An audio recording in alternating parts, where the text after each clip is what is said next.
Never the kind of guy to ignore higher authorities, I entered my house nervously, turned off all the lights on the above-ground floors, and took my dogs into my basement with a sleeping bag, some food, my phone, a charger, some spare batteries, flashlight, and other essentials. I called my brother, who lives a couple of blocks away, and asked him if he had gotten the message. He had. I considered saying we should stay together to wait out the storm, but then I figured we'd probably get in trouble for that. So I hung up, got comfortable on my sleeping bag, and started browsing Reddit. Eventually, I fell asleep, seeing as I was under stress and had woken up pretty early. When I woke up, I realized that I still didn't hear any rain. Seriously, nothing at all. More confused than ever, I decided to see if the alert had been called off. I turned on my phone and called my brother again.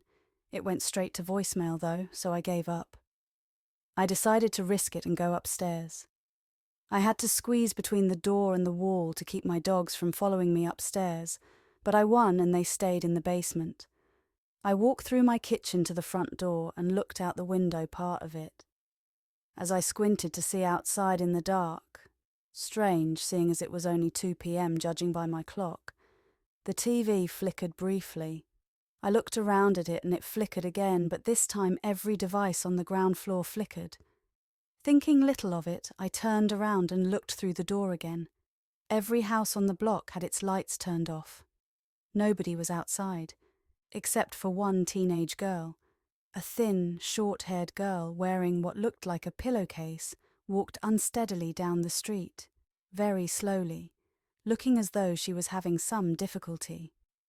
I turned around, now extremely confused and worried, and got the dogs' food bowls, which I had forgotten earlier.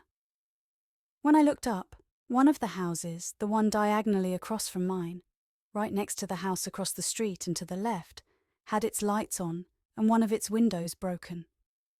I shuddered and rushed back into the basement as the lights flickered intensely. I locked the door to the basement and sat on an old tattered couch that I had brought down here. The basement is where I put everything I didn't have room for, so yeah, it's packed.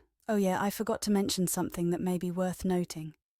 I live in a small town, a very small town, probably with a population of under 500, or less. As a matter of fact, it isn't even on most maps.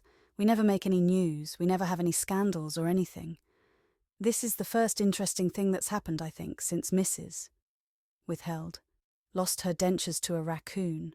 So it's possible this whole thing seems way worse than it is.